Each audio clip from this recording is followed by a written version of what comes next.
agradecer dice al Bala Sañá y a la Bala Sañá que nos han recibido, que me han recibido con cariño.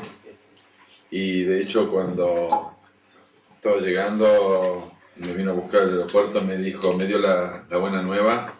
Me dice: Shlomo, el Rabbi, y tú, aprovechando tu presencia, dijo que se ocupe otro. Adelante, ya que Ishiu los días martes, y va a estar Rabino Kisel, tiene otras cosas para hacer, así que bueno, Baruch Hashem. Le dije, ¿es necesario? ¿Es necesario?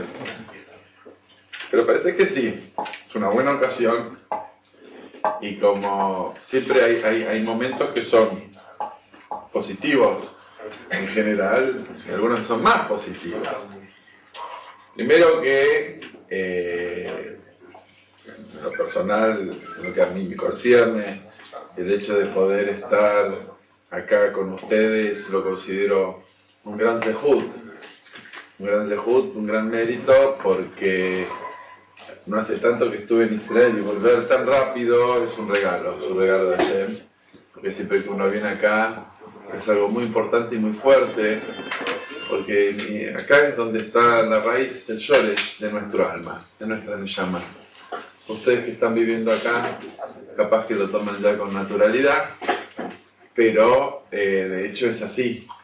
Y cuando uno no está acá y no vive acá, capaz que lo puede apreciar, no es que necesariamente siente y perciba la espiritualidad, pero sí es importante, es una cosa que nos ayuda a renovar y fortalecer nuestra unión, nuestro kesher, nuestra identidad, que para aquellos que vivimos fuera de Israel es distinto y ustedes lo saben, pues somos todos, al fin y al cabo, somos todos olim.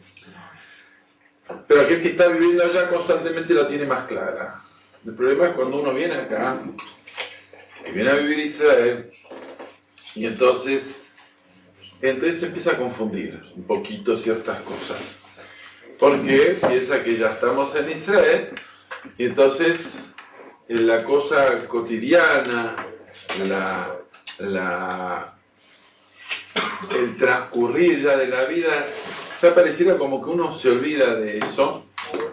Y es más, el vivir acá, el convivir y el tener que superar las dificultades que la vida trae, acá como en cualquier lado, pero encima estando acá, a veces nos hace olvidar el por qué estamos acá y cómo vinimos acá, y lo importante y lo valioso de estar viviendo en este lugar tan especial, ¿no? O sea, cuando uno viene de afuera y dice, uy, estoy yendo a Eretz Israel, y es toda una cosa tan fuerte y tan importante, y uno lo vive con mucha emoción.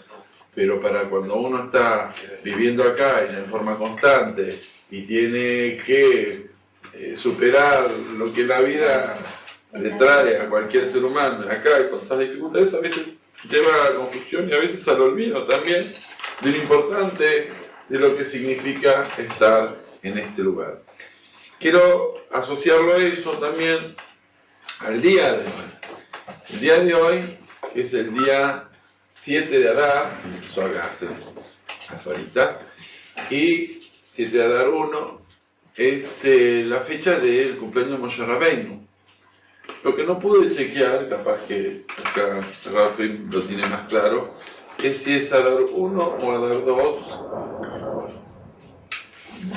Baruch atah Adonai Eloheinu haolam, Oseh maaseh bereshit, porque vi relámpago antes.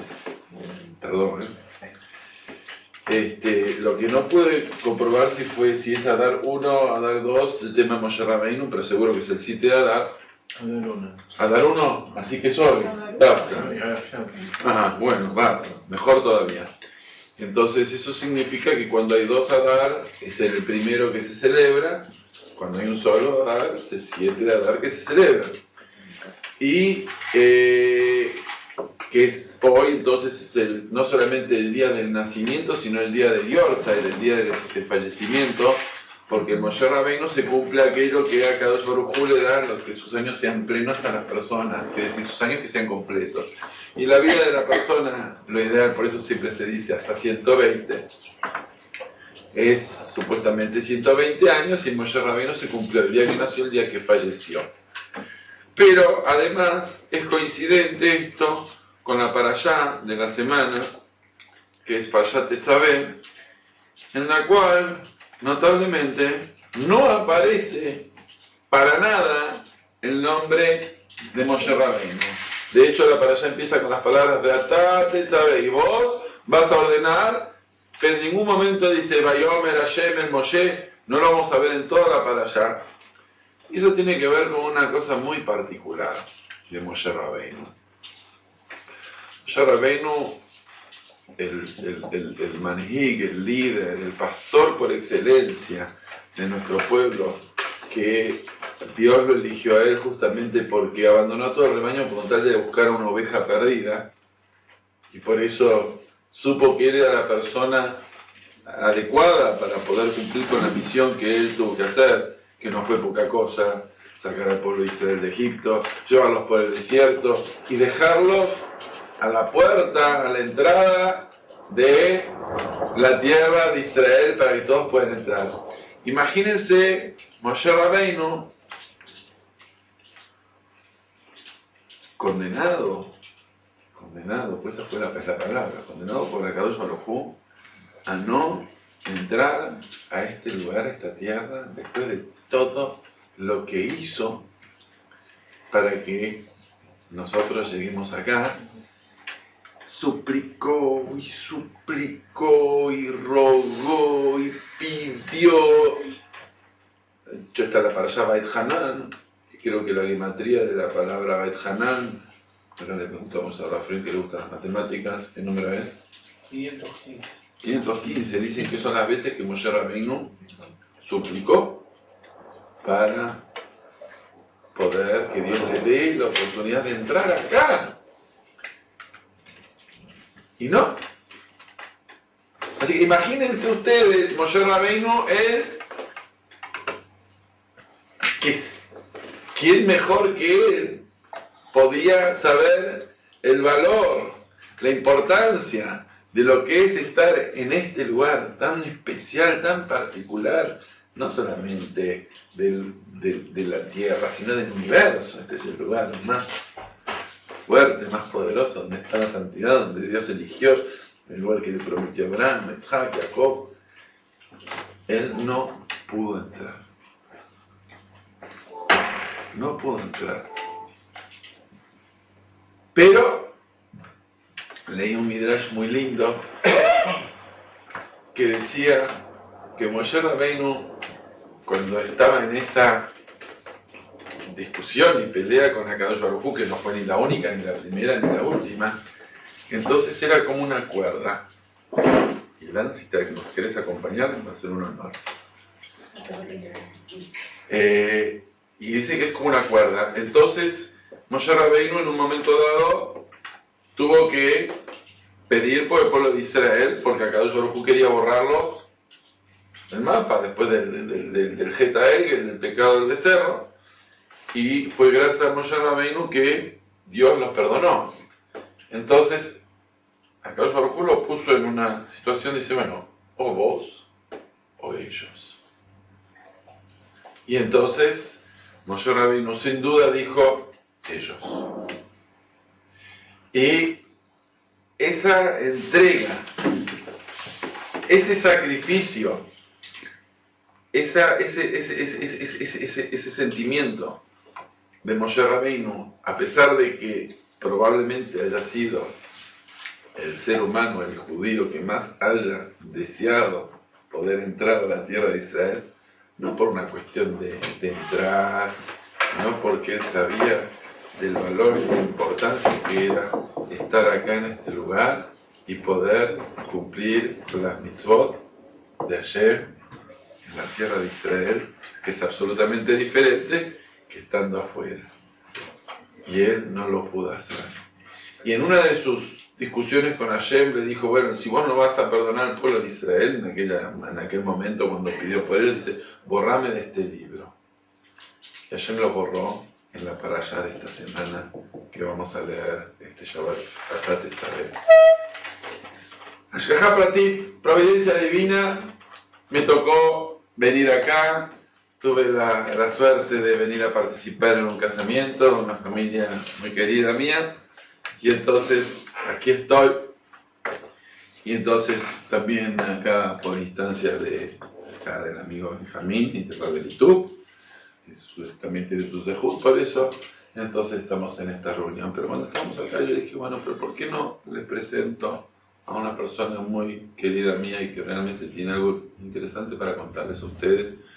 Porque es acá, amigo Jaime Matesfrin, un argentino como la mayoría de nosotros, José Bichubá ya unos cuantos años, y él es extracción universitaria, él es bioquímico, señores, contador o casi. Si no hizo la última materia, el problema de ellos. Yo le dije que termine, no me hizo caso. ¿Por qué? Porque no me hiciste caso, ¿cómo me voy a olvidar? Pero son gente que se acercaron a la Torah, ¿hace cuánto? 18 años, más o menos. 18 años, basta. 18 años y nos hemos conocido, nos conocimos en el primer Beit Chabad de Belgrano, donde estábamos Una vez aquí. viste un shidur en el Beit Chabad de Belgrano. No, pero no en este. ¿Cómo no? No, usted vino en O'Higgins. No, ¿qué? ¿Está mal? No, sí, él vino una vez de visita y dio un shiur. Pero cuando él vino hace 18 años atrás, fue en otro lugar, en la calle 11 de septiembre. Claro, acá estamos hablando hace unos cuantos años más, pero para qué vamos a recordarnos. La cosa es que Jaime Mates no solamente se enganchó con el judaísmo y con Chabad y con el Rebbe, sino también encontró dentro de la Torah y dentro del Hasidut y dentro de la química, encontró su Rab, que es el Rab Yitzhak Ginsburg, y para el cual él está trabajando, que no sé si ustedes lo conocen, que tiene un instituto llamado Galina, y él está a cargo de lo que es la Mahlaka en Sfaradi.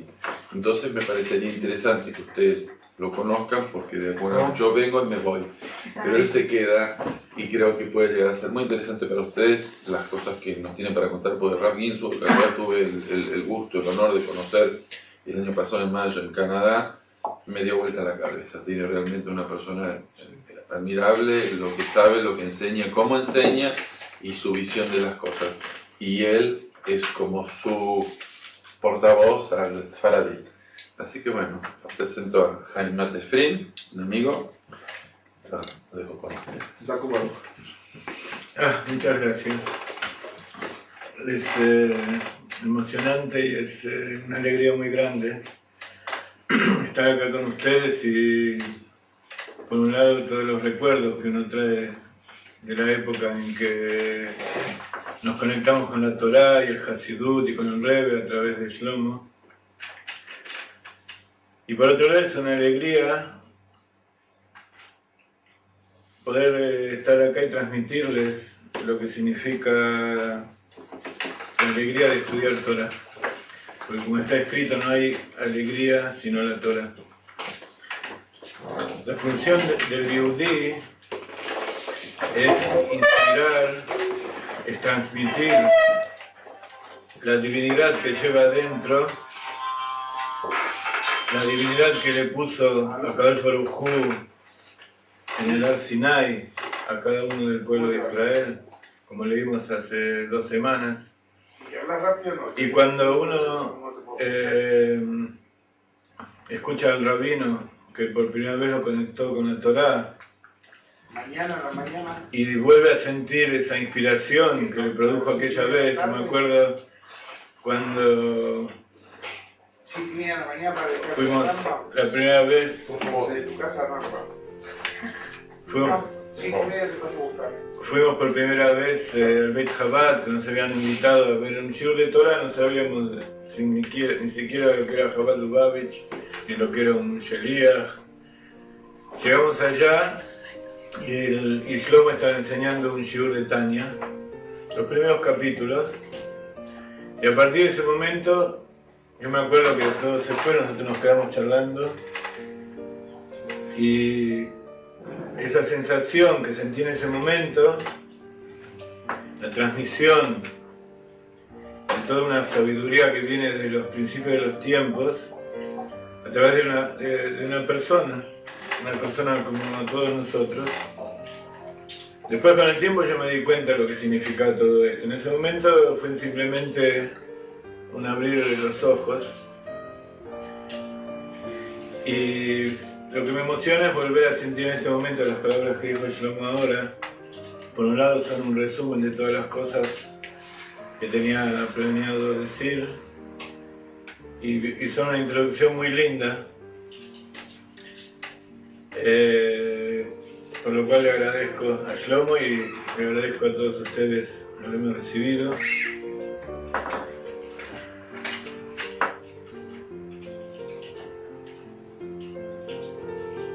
Y le agradecemos haber venido con su esposa. Muchas gracias. Ok, estamos en Adar, entonces el principal sentido de Adar es la risa.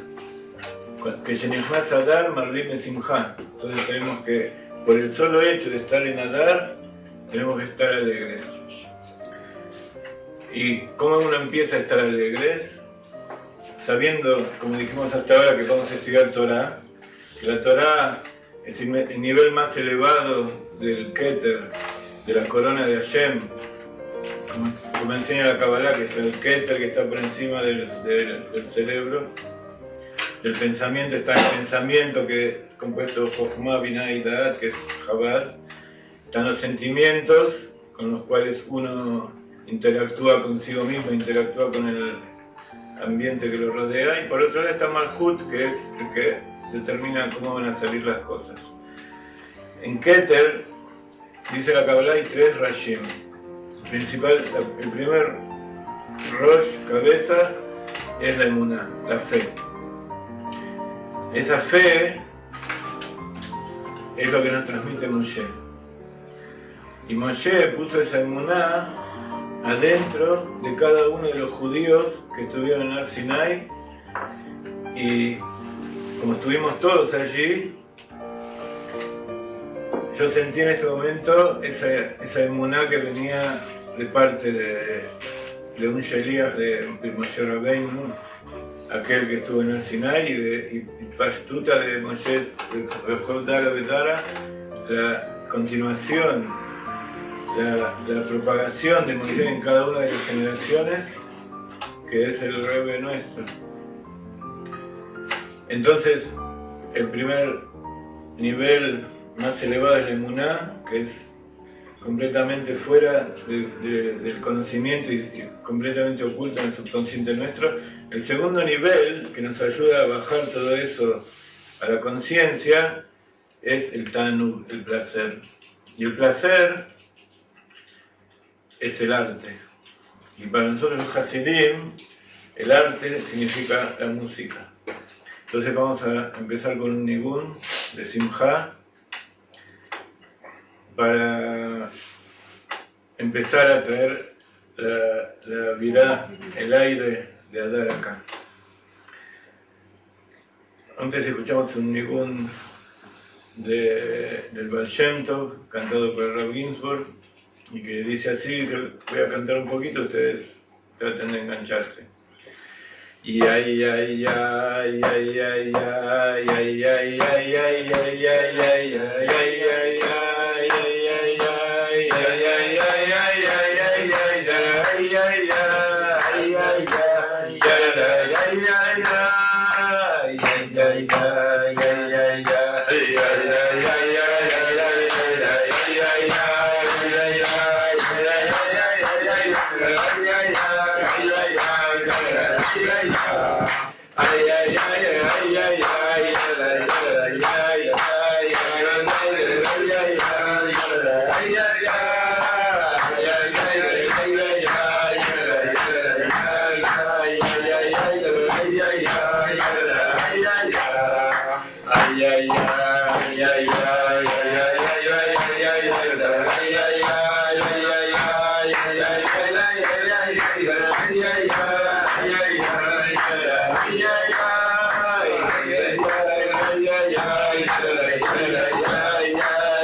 otro secreto de despertar la alegría, como ya sabemos, es el Lejaim. Lejaim a todos ustedes, que podamos compartir, todavía no tomé el primero, que podamos compartir esta noche con la revelación del Mashiach, que el Rebbe venga y nos saque del Galut en medio de este Adar, que parece que se viene con todo. Lejaim.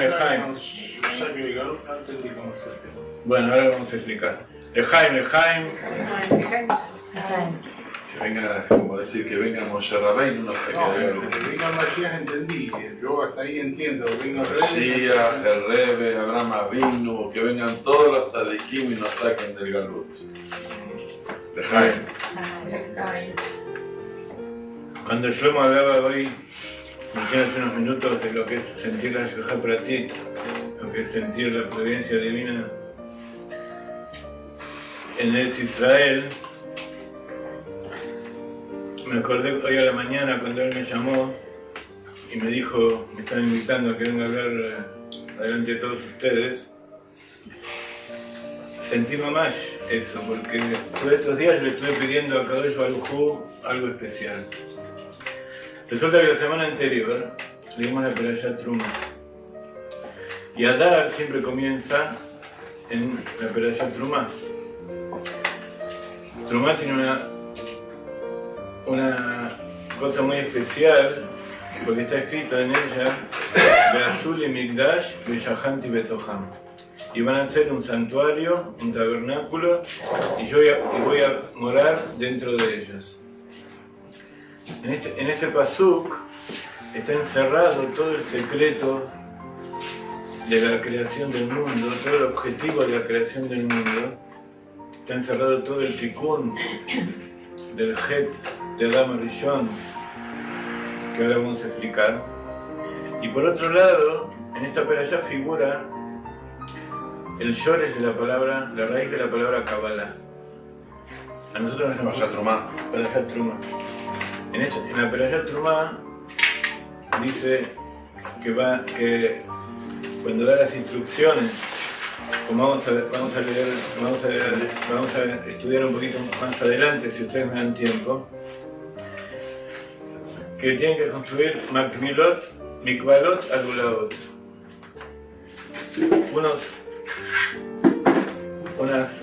unos anillos de tela para unir las pieles que cubren el santuario. Se llaman lulaot, pero tienen que ser de una manera especial que se llaman makvilot. Después vamos a explicar de qué se trata todo esto, pero yo dije, qué lástima, hoy a la mañana, por lo menos me puse contento por todo lo que dije, pero ahora dije, qué lástima que no me llamaron la semana anterior, así hablábamos de Perashat Truma. Yo le expliqué, y yo decía, bueno, vamos a hablar de Kabbalah, y vamos a decir, esta es la Perashá que habla de la Kabbalah.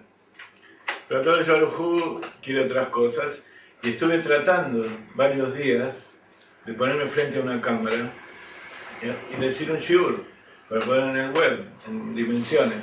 Vamos a hacer una propaganda. Estamos poniendo varios shiurim en castellano, porque ya pusimos en inglés y en hebreo del Rav Ginsburg, pero la gente de habla hispana que nos sigue en todo el mundo se queda en ayunas, solamente traducimos y ponemos escrito, pero es diferente cuando una persona habla. Entonces, no podía, empecé varias veces, después dije, bueno, no lo voy a filmar, lo voy a grabar. Entonces agarré el grabador y empecé a hablar y no salía. A lo sumo grabé 2-3 minutos. Ahora ya van por lo menos 10 minutos, ¿no es cierto? Todavía no dije nada, pero está grabando. Se empezó. Ya tengo 10 minutos para poner en el web. Entonces dije, esta semana algo tiene que haber, porque el Admor Azaken, el primer rey de Lubavitch, nos dijo, tenemos que vivir con el tiempo. Y el rey Rayatz, el rey anterior, nos dijo, ¿qué es vivir con el tiempo? Vivir con la Perashat Shavua. Entonces agarré una joven que en Eretz Israel recibimos todas las semanas con un montón de información. Entre ellos está el Humash, hay Sijot del Rebbe, hay toda la perashá escrita. Nosotros todo el Rambam, Alajot, Sijot de los otros Rebbeim. Y entonces, todos los días nosotros leemos vejitas de acá. Leemos Tanya, Humash y Teilim por otro lado. Pero la sijá de esta semana yo todavía no la había leído. Pero había leído la perashá. La perashá decía, Beatat etzaveh et Bnei Israel. Vamos a leerlo. Dice, Beatat etzaveh et Bnei Israel, Vaikhu eleja shemen zayt zach katit lamaor la'alot ner tamid. Entonces, cuando empecé a leer esto, que si me dan tiempo vamos a leer, vamos a estudiar un poquito, dije, evidentemente Akadosh Baruj Hu maneja las cosas mejor que yo, así que, ¿por qué? Porque cuando me puse a estudiar acá, habla de la luz, y lo que estaba tratando de explicar en la perashá anterior, nosotros con el Rav Ginsburg estamos proyectando, el Rav Ginsburg hace muchos años que está hablando de eso y está profundizando, la Universidad de la Torá. ¿Qué es la Universidad de la Torá? Es la unión de las aguas superiores y las aguas inferiores. Como está escrito en el Zohar, en la perashá Noach, dice que a los 600 años de la vida de Noach, bajaron las aguas de arriba y las aguas de abajo, se juntaron y hicieron un diluvio para eliminar a toda la humanidad. Pero Akadosh Baruj Hu le dijo a Noach, hizo un pacto, cuando terminó el diluvio, que se llama el pacto de Noach, pacto de los Benei Noach, está simbolizado por el arco iris, que nunca más iba a eliminar a la humanidad de esa manera. Y en el Zohar está explicado que en el sexto milenio, en la sexta centuria, en el sexto siglo del sexto milenio, las aguas de arriba y las aguas de abajo se van a volver a unir. Pero esta vez para un objetivo diferente. Entonces explica el Zohar que las aguas de arriba es la sabiduría de la Torá. Como está la Torá simbolizada por el agua, la sabiduría de Hashem incorporada a la Torá, esas son las aguas de arriba que van a bajar en una época que fue más o menos hace 250 años. Las aguas de abajo, que en aquella época son las aguas de la profundidad de la tierra que se elevaron para juntarse con las de arriba y eliminar a la humanidad, es la sabiduría de las naciones. ¿Qué es la sabiduría de las naciones? La ciencia. Entonces, cuando uno es bioquímico, y fue lo que me pasó en aquellos 18 años, y empieza a estudiar Tanya, enseguida se le une. Se le une lo que uno estudió con la ciencia, y se produce adentro de uno la unión de aguas inferiores y aguas superiores. Entonces, justamente la semana anterior yo quería dar un shiur acerca de la relatividad y la física cuántica para explicar lo que es la luz. Antes que se levanten todos y salgan corriendo, voy a explicar un poquito de eso y van a ver que no duele. Pero es algo muy especial. Entonces dije, Baruch Hashem. ¿Y eso tiene relación con la parashá de la semana? Claro, eso tiene relación con la parashá de esta semana. Shemen Katit Lamaor. Con la luz. Entonces, quiero empezar un poquito por la parte de la ciencia. El objetivo de la Universidad de la Torá es que la Torá nos ayude a entender la ciencia. ¿Qué es la ciencia? La naturaleza. Y a través del estudio de la naturaleza nos ayuda a entender lo que es la Torá.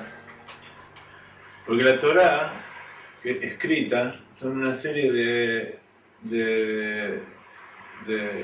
historias y de órdenes que nos dio Hashem, pero que la mayoría de las personas en este mundo, y cuando digo la mayoría, digo la gran mayoría de las personas en este mundo, no tiene ni siquiera idea de la relación que puede tener. Cuando leemos, por ejemplo, que un toro corneó a una persona, entonces se producen determinados hechos y hay que pagar, retribuir.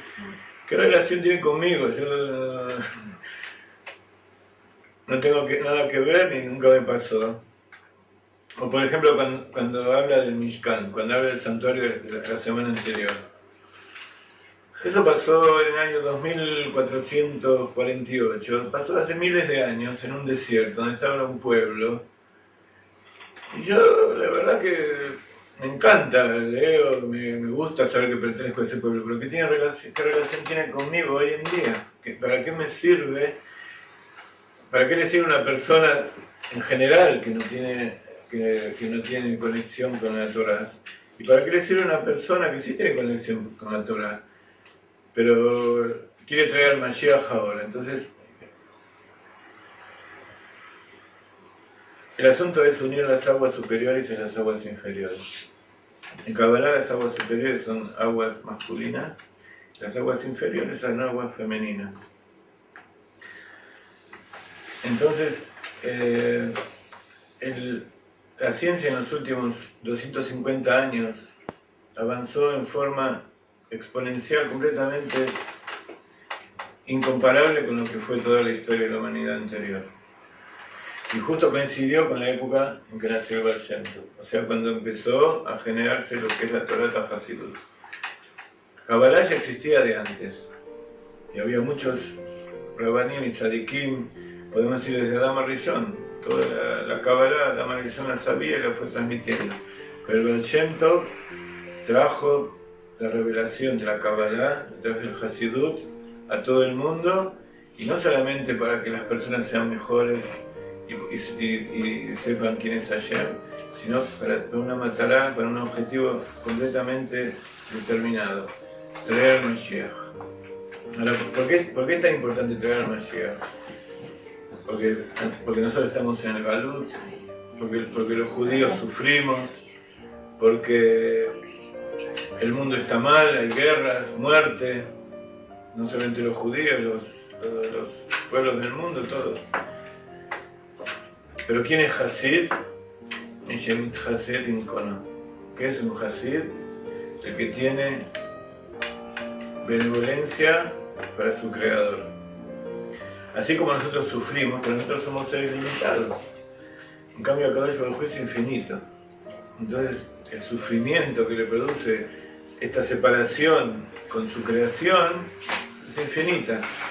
Entonces, el objetivo del Baal Shem Tov, el objetivo final de Akadosh Baruj Hu, del pueblo judío, es hacer que Akadosh Baruj Hu se una nuevamente con su creación.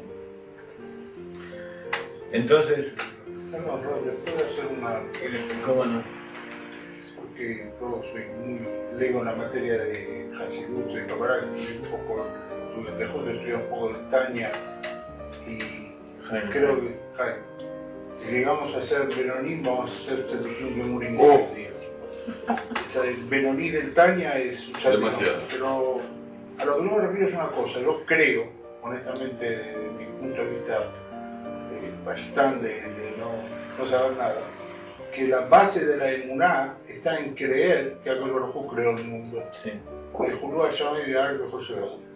Y yo leo en Bereshit: Vayabdel Elohim min hamayim asher me'al harakia ven hamayim asher mitachat harakia. Akadosh Baruj Hu separó las aguas. ¿Por qué Akadosh Baruj Hu separó las aguas? Si el objetivo es que las aguas estén unidas para que venga Mashiach, ¿por qué Akadosh Baruj Hu las separa? ¿Está clara la pregunta? Sí. Muy bueno. Sí. Por un lado, de acuerdo con la Kabbalah, A través de la semana. El segundo día, claro. ¿Perdón? sí. Correcto, pero uno no puede empezar a estudiar el Zohar si antes el Pardes está el orden, ¿no? Peshat, Delal, Remes y Sol. Okay. Yo no puedo empezar del Sol para llegar al Peshat. ¿Usted está haciendo una pregunta No, él me está determinando? él me está Una respuesta puede ser que toda la finalidad que Si él quiere responder a mi pregunta, le responda a él, no tengo lo problema. haga el ser humano, no lo haga Dios.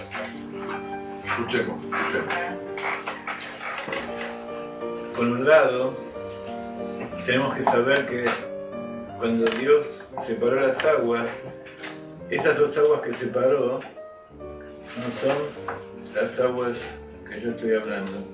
Antes de esa separación de las aguas había una agua general, que espiritualmente era muy superior, y que cuando creó el mundo, creó dos tipos de aguas. Una de las dos aguas esas que separó, y otra, un agua que se reservó para sí arriba. Entonces, ¿por qué no se apagan los celulares, por favor? entonces Mío. por un lado, lo que nosotros estamos haciendo es juntar esas aguas que nosotros conocemos. Las aguas que él puso dentro de la Torá, que la Torá es para el ser humano, no es para los malajim. Y por otro lado, las aguas que pertenecen al mundo inferior nuestro. O sea, agua en el sentido del conocimiento que nosotros tenemos de la naturaleza. Por otro lado, yo tuve bastante tiempo buscando un sikur, un cuento para poner adentro de todo esto, pero el Señor me dio la oportunidad de contar el cuento del objetivo del Hasidut. Ustedes seguramente deben conocer la historia del Maggid de Mesrich. El Maggid de Mesrich fue el principal discípulo del Baal Shem Tov, y él tenía a su vez muchos talmidim. El Baal Shem Tov se ocupaba de ir por todos lados, y el Maggid de Mesrich estaba en su Beit Midrash, y todo el mundo venía a verlo a él. Tenía muchos talmidim, y sus talmidim escribían las historias, escribían las enseñanzas del Maggid de Mesrich, y como el Maggid estaba dentro de su lugar, para transmitir las enseñanzas, ellos las escribieron, las imprimieron y las repartieron por todos lados, a todas las personas. Entonces un día llegó uno de sus Hasidim y le dijo: mira, Rebbe, acabo de encontrar una hoja con lo que escriben tus Hasidim adentro de un tacho de basura. ¿Cómo puede ser que ustedes hagan esto con la Torah? La mayoría debe conocer esta historia, pero es justamente la explicación a lo que usted me está preguntando. Entonces el Maggid de Mesrich no supo contestar. Y entonces se dio cuenta que había un kitruk, había una acusación en el cielo, diciendo que justamente lo que usted está preguntando. ¿Cómo puede ser que estas enseñanzas tan valiosas se desparramen por todo el mundo y puede llegar a ser que uno las malinterprete, que las desprecie, que no entienda de qué se trata, y es peor, mejor no hacer nada? Entonces vino el Admon HaZaken, que fue el discípulo principal, el Rebbe Shneur Zalman de Liadi. Vino el Admon HaZaken, el primer Rebbe de Lubavitch, y él explicó con un mashal. Ustedes tienen que saber que todo lo que pasa en este mundo, incluso la creación, todas las cosas que nosotros vemos son mashalim, son parábolas de lo que es la divinidad. Nada de lo que hay en este mundo es exactamente la verdad, pero todo contiene algo de lo cual podemos aprender. Entonces él explicó la parábola del rey que tenía un hijo. Él era su único hijo y era su heredero. Y que quiere corregirme si hay algún detalle, porque seguramente todos lo deben conocer, pero es necesario decirlo ahora. Su único hijo, el heredero del trono, estuvo muy enfermo y se estaba por morir. Y el rey, lo primero que hizo fue llamar a todos sus médicos, todos sus consejeros, y poner todo lo que tenían a su disposición para salvar al rey. El rey estaba el príncipe estaba inconsciente. Ahora vamos a escuchar. El príncipe estaba inconsciente y no podía comer ni tomar nada, ni podía abrir la boca. Vinieron todos los médicos, cada uno decía lo que tenía que hacer, pero llegaron a la conclusión de que no había nada que hacer, el príncipe se iba a morir. El rey dijo: de ninguna manera. Es imposible. Yo me emociono porque esto me hace acordar algo que me pasó a mí hace 2 años justamente. Cuando el Padre dice es imposible, Dios dijo, no puede ser. El rey pidió a Dios y de repente apareció un señor, un médico que nadie conocía, y le dijo, yo puede ser que cure a tu hijo. Entonces había una posibilidad en miles, en millones de que este doctor lo cure, pero el rey dijo, vení, haz lo que quieras. Entonces lo revisó y descubrió que solamente una piedra preciosa, el polvillo de una piedra preciosa, muy especial, si entraba una pequeña gota dentro de su boca, eso le iba a salvar. Por supuesto que el rey no entendía de qué se trataba, pero puso todo lo que tenía. Entonces dijo que vaya enseguida a buscar esa piedra. ¿Dónde encontraron esa piedra? En resumen, en la corona del rey. Era la piedra principal de la corona del rey. Y la corona del rey es justamente el símbolo del reinado, es lo que hace a la persona rey, como dijimos antes, Keter. Entonces los consejeros dijeron, no vamos a destruir la corona porque todos se van a rebelar y van a decir no hay más rey. Inmediatamente saquen la piedra, la muelen y se la dan a mi hijo. Una sola gota que entre en su boca y lo van. Y así fue, pusieron una gota dentro de la boca del rey, del hijo del rey, de esta piedra que ya no existía, que fue hecha polvo,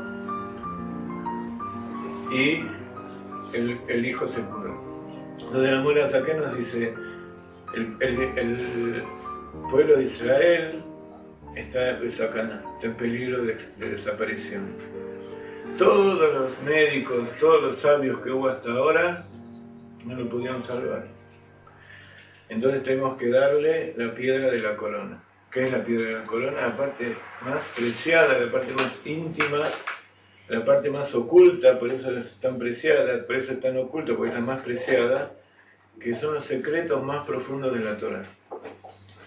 Eso se llama en el Pardés, a nivel elevado del Sol, que se llama, que nosotros conocemos como Kabbalah, a nivel superior de la Kabbalah de Hasidut. Entonces, a partir de determinado momento, cuando había que juntar las aguas superiores y las aguas inferiores, Dios dijo a cualquier precio. Y eso es lo que estamos haciendo nosotros ahora. De todas maneras, nosotros tratamos de hacerlo de la forma más kasher posible, pero de momento que nosotros ponemos todas estas enseñanzas adentro del internet, incluso hay programas de televisión, en diarios, carteles, papeles, todo lo que sea. Esto se llama Bizbuz Autzarot, cuando el derroche de los tesoros del rey. Cuando un rey quiere ganar una guerra, cuando el pueblo tiene hambre o cuando hay problemas, pone a los ministros para que regulen el tesoro. Pero cuando el rey quiere ganar una guerra, le da a sus soldados todo lo que necesiten. Y nosotros estamos en una guerra. Y estamos luchando para que Akadosh Baruj Hu se nos revele y que se cumpla el objetivo de su creación. Baruch Hashem, lo estamos logrando. Así que, como de costumbre, como es una parábola, no es la contestación 100% de su pregunta, pero es el motivo que nos enseñó Hasidut para agarrar el Pardés de la Torah. Por otro lado está explicado que hubo 4 que subieron al Pardés. Yo me estoy diciendo un poco por las ramas ahora, y como quiero explicar física cuántica, no quiero que me echen, entonces tengan paciencia. Hubo 4 que subieron al Pardés. Uno de ellos fue Rabbi Akiva, y otros 3 que eran todos discípulos de Rabbi Shimon Bar Yochai. Entonces Rabbi Akiva, cuando estaban por subir al Pardés, o sea, una elevación espiritual que nosotros por supuesto no podemos comprender, pero iban a llegar a la fuente de todos los secretos ocultos. Le dijo, cuando lleguen allá, cuando lleguen a las piedras de mármol, no pregunten main, aguas. Que lleguó Leabnei Shesh, al tagidu main. ¿Qué quiso decir Rabbi Akiva? Nos explica Hasidut que el Abnei Shaish, las piedras de mármol, es el raquía que separa las aguas. Y main son las aguas superiores y las aguas inferiores. Pero le dijo, no digan main. Nosotros sabemos que la letra Aleph, Dios quiso crear el mundo con la letra Aleph. ¿Por qué? Porque la letra Aleph es justamente eso. Dos Yud, que Yud de Jochma, una arriba y otra abajo, y una Vav, que es el raquí, el firmamento que separa las aguas. Como estudiamos en Hasidut, en Kabbalah, cuando Dios quiso crear con Emet que empieza con Aleph, el mundo se destruyó, hubo Shvirata Keilim. Entonces lo creó de nuevo, pero con la letra Bet. La Bet tiene más posibilidades, tiene Pashtut, tiene expansión y tiene Bet, tiene dos caminos. Y ese es el principio de la separación de las aguas, pero en realidad lo quería haber creado con la Aleph. Esa Aleph es el secreto de Anoji Hashem Elokeja, que leímos en la Parashá Yitro, que nos cuenta que nos explican los Jajamim que Akadosh Baruj Hu volvió a crear todo el mundo, volvió a revelarse como se reveló a Adam Rishon a través de Matan Torah con Anoji, con la Aleph de Anoji. Pero Rabbi Akiva le dijo a esta gente, a sus compañeros del Pardés, que cuando vayan allá arriba no digan main, porque allá arriba no hay dos main. Y ese raquía, esa piedra de mármol que separa las aguas, en realidad las une. Entonces, esa Aleph, que por un lado Yud y Yud es Vav, son 10 más 10 más 6, son 26, es el secreto del nombre Abayá, el poder de Dios de hacer que las cosas existan, se transforma en una Aleph de Ejad, que es Ejad es gematria 13, y por otro lado 13 también es Abba. Entonces por eso Dios transformó esta Aleph en Bet y creó al mundo agregándole la cualidad de misericordia, que es el producto de Abba, que decimos ahora, son que creó después, y el rigor con que lo había creado al principio, que es el Tiferet. Muy bien.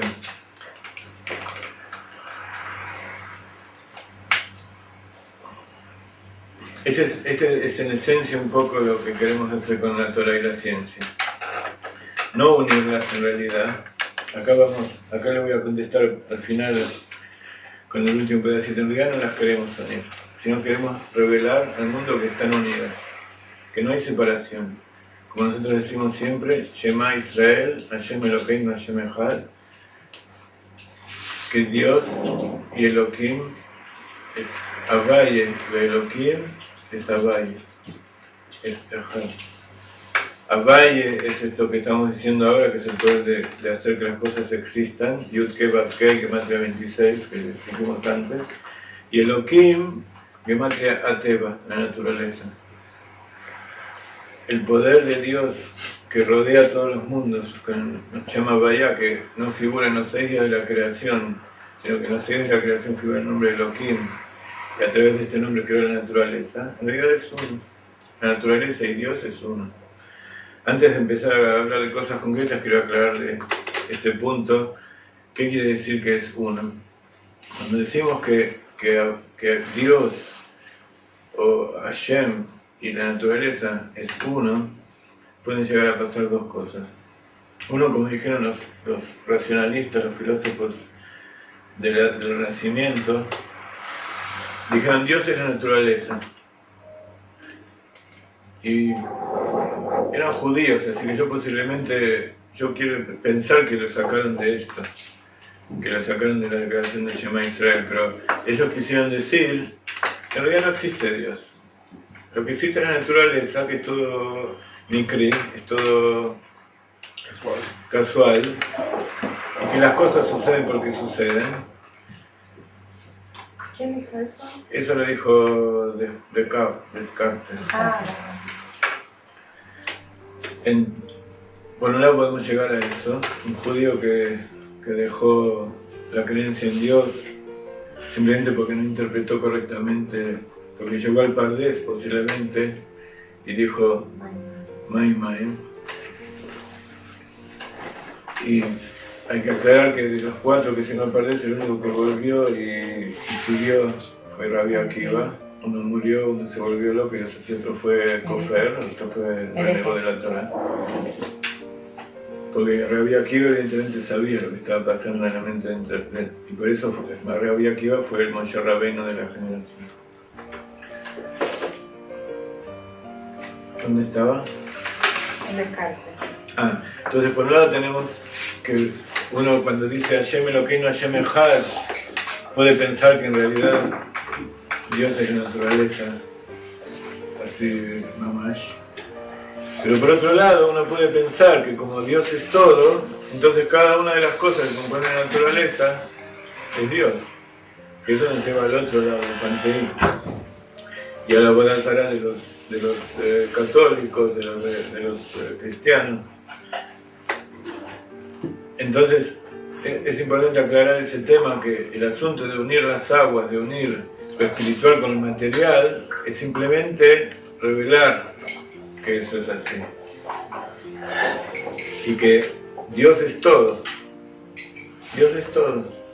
No es una parte, ni tampoco es un Dios que creó y se fue a hacer otros mundos y nosotros tenemos que arreglarlo como quiera, hasta que quiera volver.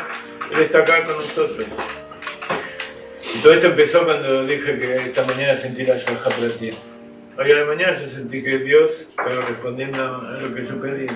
Bueno, hay muchas cosas que hablar acerca de esto, pero el asunto que la ciencia hace 100 años dio un vuelco completamente irreversible e imprevisto. Porque antes los científicos estudiaban la naturaleza y decían, esto es un libro, esto es una copa, esto es una mesa, es un árbol. Bueno, son cosas tangibles que yo puedo ver. Lo voy a destruir, lo voy a cortar, lo voy a llevar a lo más chiquitito. Y hay un límite que yo lo llamo átomo, que todavía yo no lo puedo ver, pero debe existir un límite. Pero hace más de 100 años, cuando se empezó a estudiar las cualidades de la luz en forma más profunda, se llegaron a ver paradojas que la gente no podía explicar, que los científicos de aquella época no lo podían explicar.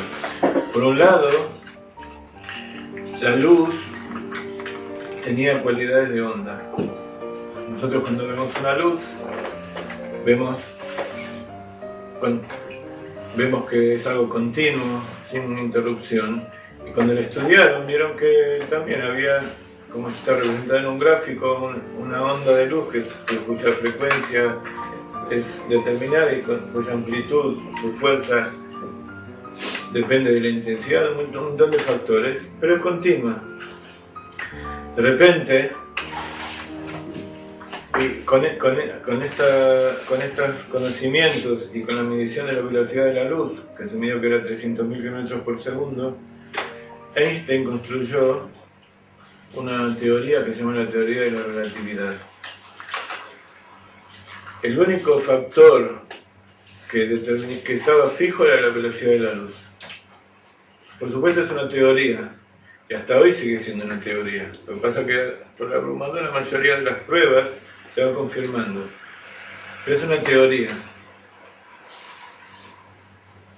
esta teoría de la luz dice que la energía y la materia se pueden interconvertir. Entonces, fórmulas matemáticas y la interpretación correcta de las pruebas, de los ensayos científicos que se habían producido, él determinó que la energía es igual a masa por la velocidad de la luz al cuadrado. Es algo muy simple, pero que no cualquier persona podía hacer. Pero de repente vino otro experimentador y dijo, no, la luz no es continua, la luz es discontinua. La luz es una masa de corpúsculos que lo llaman fotones, que entre paréntesis uno de los objetivos de la Universidad de la Torá es poner nombre en la Shona Kodesh, en lengua santa, a todas las cosas de la naturaleza. ¿Qué eligieron por el fotón? El fotón, al Rav Ginsburg hace más o menos un año y medio hicimos el lanzamiento en Jerusalén de la Universidad de la Torá, que entre paréntesis está en el web de Galinay, que pueden verlo, pero en inglés por ahora. Me hace acordar a Lelutier cuando dice, pueden verlo en la entrada del teatro.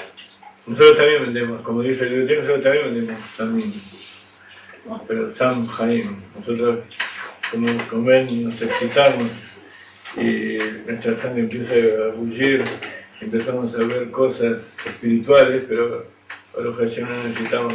¿Y el fotón? El fotón se llama paradójicamente Eglon. Eglon. Sí. ¿Qué? El Rav Ginsburg en el lanzamiento de la universidad hicimos un seminario, entre otras cosas el Rav Ginsburg dijo, vamos a poner un nombre en la Shona Kodesh. Por un lado está Hegel, que tiene que ver con el Geta Hegel, pero Hegel es con Ain. Este glon, en hebreo cuando uno pone la terminación on es porque está diciendo que es pequeño. Entonces Hegel, ahora voy a explicar lo que es, y el glon es algo pequeño, y lo sacó de un pasuk de Job. Job es un libro muy especial. Todas las cosas que yo voy diciendo son seminarios enteros. Es el título de seminarios enteros del Rav Ginsburg que en un momento vamos a llevar a la lengua castellana. Este pasuk de Job, todo de Job son preguntas cuánticas, según las palabras de Rav Ginsburg. Son todas preguntas que tienen una respuesta paradójica. Y uno de los pasukim dice, Mi bara eglei tal. Dice, ¿quién creó las gotas de rocío? Si uno lo lee en castellano es poético, es hermoso, pero no te dice nada. Entonces, para entender esto tenemos que volver a las aguas y utilizar la ciencia. Acá estamos utilizando aguas y aguas. El agua tiene 4 estados. Tiene 4 estados. Por un lado está el agua líquida que nosotros conocemos. En la Torá está y por otro lado está el agua que está en el aire. Gaseosa. En el aire está en distintos estados también. En la Torá está escrito que hay Geshem, hay Matar y hay Tal. Por un lado está Geshem, que como su palabra dice, Geshem en hebreo quiere decir material. ¿Por qué? Porque la lluvia es una igashmut del gas, del agua que está disuelta en el aire, que podríamos decir que es Ruhani, que no la vemos. Ashiva Ruhaniut, Asmola Gashmiut. No, estás haciendo Torah y ciencia. Entonces, por un lado está Geshem, que duró 2 horas la explicación esta, yo le voy a decir en 1 minuto. Por un lado está Matar, que cuando nosotros decimos, como dijo el Mashiach Rojo María Kesher, intentar matar y brajá. El matar las aguas, las gotitas esas que hay en el aire que se condensan y se posan, que vienen de arriba. Que sería una especie de lluvia pero finita, posiblemente garúa, como dice el tango. Y después por último, el nivel más finito es el tal. El tal, cuando uno se despierta a la mañana, o cuando uno se queda despierto de noche, más bien, los días así, ve el amanecer, ve cómo el rocío se va posando encima de las plantas, pero primero se ve como una onda y después se va condensando. Entonces vemos que esas brumas son gotitas muy finitas que nosotros no vemos. Entonces el Rav Ginsburg hizo esta comparación del rocío con el fotón y dijo, ¿cómo se llaman esas gotitas del rocío? Se llama Eglon, Egleital, Egel se llama. Entonces lo llamó Eglon. Esa es la explicación. Con Ain es Egel, el de cerro, y con Aleph es Egleital. ¿Hay algún tipo de academia o lugar donde se proponen estos nuevos neologismos en el hebreo para que sean aceptados? ¿Existe una academia o algo así? Sí. Hay la academia en Jerusalén. Hay una academia en Jerusalén, pero que no es enfocado desde el punto de vista ese de Pnimiut Torah. ¿Cómo llaman fotón en hebreo? Debe decir fotón. Fotón. No hay. El Rav Ginsburg ¿Cómo se dice en inglés? Fotón. Ok, en realidad se dice fotón. Claro. Entonces, pero ¿para qué queremos poner la Shana Kodesh? Porque esa es parte del tikkun del mundo. Cuando uno compara la Torah con la ciencia, empieza a encontrar nuevos significados en la Torah y empieza a encontrar nuevos significados en la ciencia. Entonces volvemos a la física cuántica, que se resiste bastante. Perdón, no me quedó claro el tema de que hay dos tipos de diferencias de líquido. O sea, hablamos... No, en realidad no hay diferencia, sino que es el distinto grado de Gashmiut, de tamaño de la gota, digamos. Son todas gotas. Pero sigue siendo líquido. Sí, Sería líquido, gaseoso y sólido. ¿Por qué 4? Porque antes dijo que había 4 estados. Porque está el líquido que nosotros vemos todo junto, que no son gotas en realidad también. Es una masa, pero sigue siendo líquido. Sí. No importa si es el mar o si abriendo la canilla. Bueno, vos estás hablando justamente, yo no sabía cómo venir a explicar la paradoja de la relatividad y la física cuántica. Porque la paradoja de la relatividad y la física cuántica es justamente la paradoja de la existencia. ¿Qué es lo que existe? ¿El hombre, lo material, o existe lo espiritual? Nosotros desde nuestro punto de vista vemos que existe lo material, pero entonces la ciencia determinó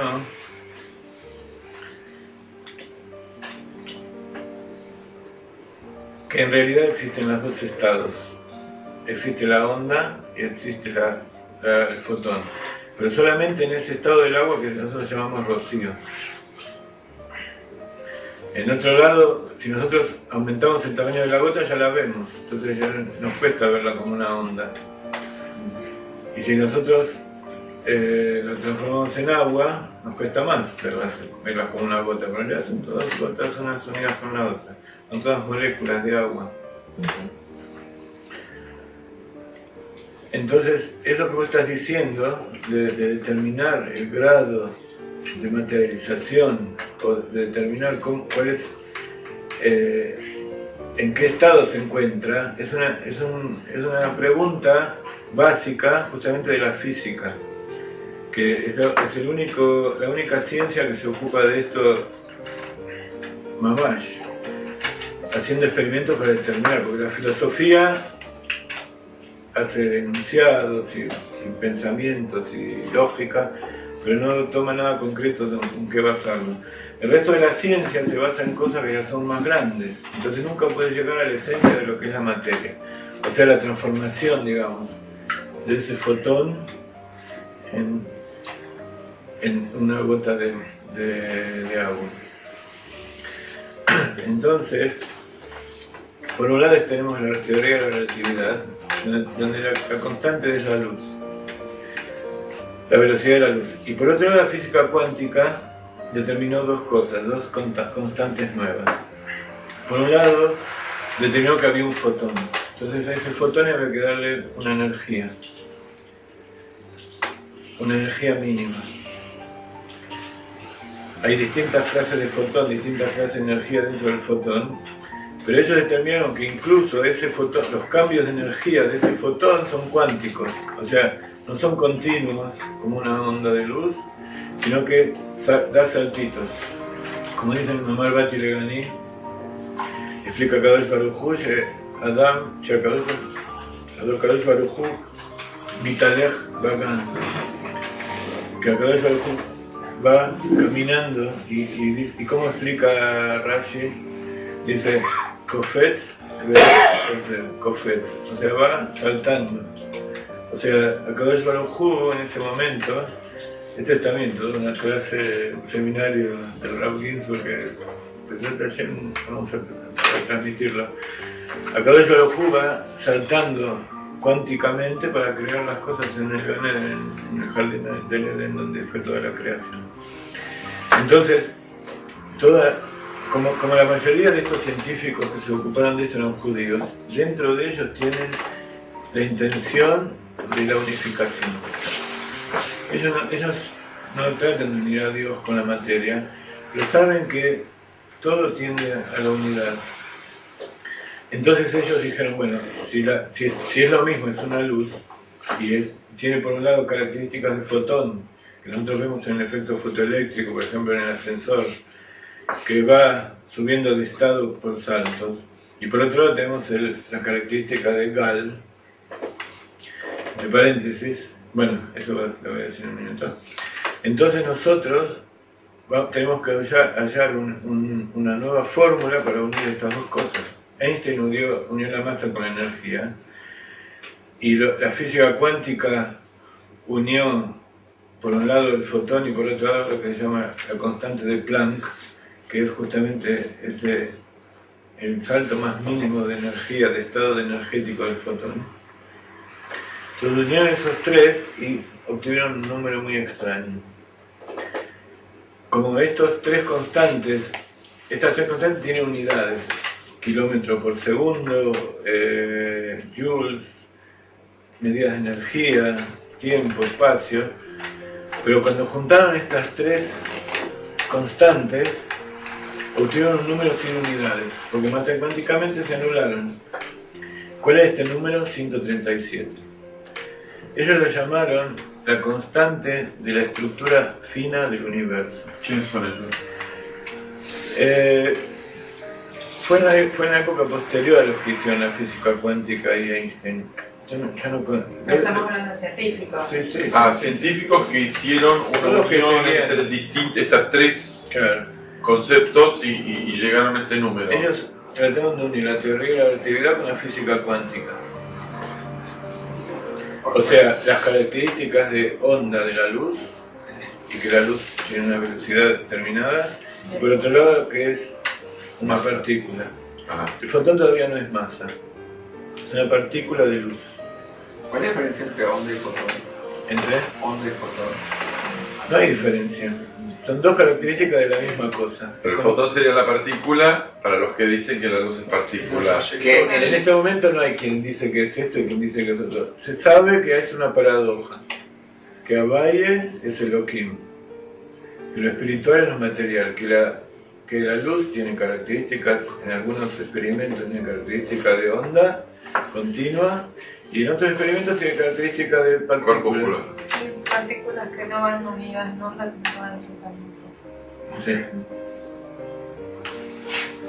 Entonces, cuando ellos unieron esto, Salió 37. ¿Qué? ¿La unión de qué es la 137? Las fórmulas. Estas fórmulas unieron, por un lado, la velocidad de la luz, Sí. que es la máxima velocidad que se puede alcanzar en la naturaleza, o sea, sería un concepto del infinito. Sí, que hay otra cosa que yo nunca entendí, que dice que después de Espera eso el tiempo... un segundito, porque si no vamos a seguir desparramándonos y quiero llegar a un punto. Acordate lo que me vas a preguntar. Entonces, llegaron a un número que es 137. Este 137 no tiene unidades, es un número que se llama puro. Ispar Taor. Primo. Es primo. Y no significa nada. No tiene medidas, no tiene nada. Por un lado, descubrieron que es la diferencia de velocidad de la partícula que todavía no es materia, que es el fotón, que corre a la velocidad de la luz, y la relación entre la velocidad de esto y la partícula que sí es materia, pero que es la materia más chica, que es el electrón. ¿Y dónde? En el átomo de hidrógeno, porque el átomo de hidrógeno tiene un solo protón y un solo electrón, y está muy cerca del núcleo. Entonces tiene que ir muy rápido para que el núcleo positivo no se lo trague al electrón negativo.